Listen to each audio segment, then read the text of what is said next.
So at that time, where was your brother at then?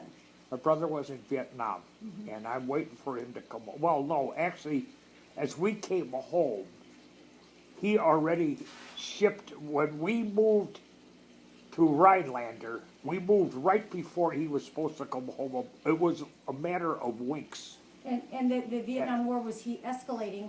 Were you Well, it watching was the Tet reports of him? Offensive. The Tet Offensive, it was developing. It was developing. It didn't take place yet, but it was threatening. They were doing these things. And Al's position on the DMZ, all the time he was there, he was on the DMZ, right up on the demilitarized zone. And it was always getting hit. Was that He was on a in fire Dinh base. the city? He was in a fire base. Yeah. It was Dong Hao? Dong Ha. Were you writing letters to him? Oh, there? yes, yes. I knew exactly what the maps, I never told my parents exactly what was happening from the news. I didn't want to frighten them, because at times I was frightening myself. And But you and Mom would pray. And Yeah. tell me about that. We prayed every day for Al. Every day for Al. And you would hold hands together and say prayers as it was getting worse and you don't know what's happening over Trusting Al in God's hands. there. Was that Okay. difficult? Yeah, Yeah, a little difficult when you thought about it, but you just had to trust. I would have to tell you something here, but it would be a distraction. I'll tell it in a different segment because it had an extremely important spiritual connection, but it would take me about 5-6 minutes to fully explain it, and it would diverge from the meeting with Mom here, but it deserves some attention. Okay, we can wrap that up at the end. We can do some of the miscellaneous stuff if you'd like to cover it then. Yeah. Okay, that's fine. Okay. So now you've got 5 kids. You're in Wisconsin. You've always loved Wisconsin. You're continuing your way. You're making your way north, building upon a dream that was in your heart, in your brother's heart. You have a wonderful woman beside you. What was unique about her that you knew that this would be a woman for me? What was different about her compared to the other gals in your heart? Well, first of all, we came to this house in Rhinelander. She looked at it and went back to Chicago. Just up and left. She says, I ain't living here. And how many kids did you have at that time? Well, we had up to Kim. So we had Billy. You had me too. You had- No, you- we had Billy, You had 5 kids.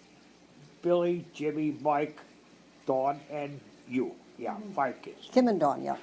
And then you packed us up and went back to Chicago. And did you say, what? Oh my gosh. Oh, it was a little bit while we were unpacking, and of course everything gets frustrating. You got a little. We had a toilet. Everybody, all the kids were using a toilet. The plumbing was not fixed to handle our stuff. And that was on the water. And Yes.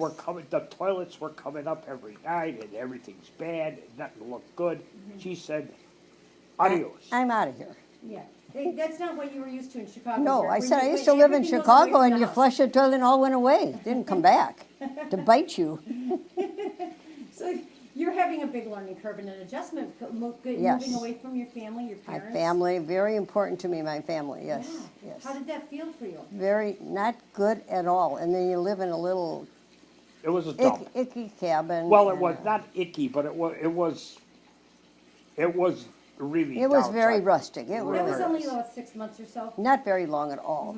And then you continued on as you were making your way, looking at the various states to move to. But let's fast forward. I want to fast forward to finding. The Tamantamidai. resort that we were about to buy, here's where the hand of God comes in, was suddenly bought. Our whole plan for what we were going to do was in the weeds. Al finally comes home. I pick him up at this train station, bring him back home. which train station in Chicago? There was one coming up there Okay. To Wisconsin. in Wisconsin. I picked him up, brought him home. He finally bought a car up there. First, let me tell you, Grandma and Grandpa Lindner called Ron and said, your brother is home.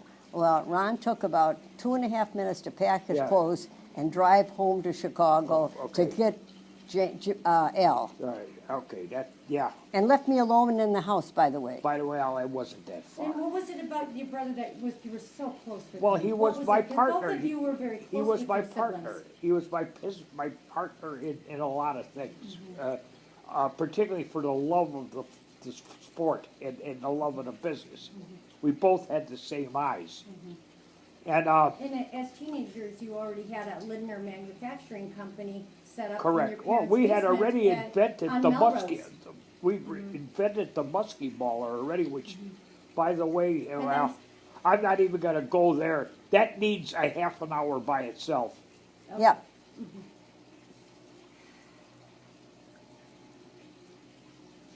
Now, how many children did you expect to have in your lives at the beginning?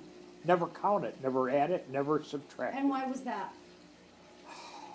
at the beginning, we really trusted God with everything we did. We thought we'd just have children and it wouldn't be a big thing, and not even realizing that they kept coming. And And was there something in the faith that, you know, you were both very devout in your beliefs? Well, Yeah. Okay, and they yes, had. yes, we were Catholic for a while, but not later. I'm talking, okay,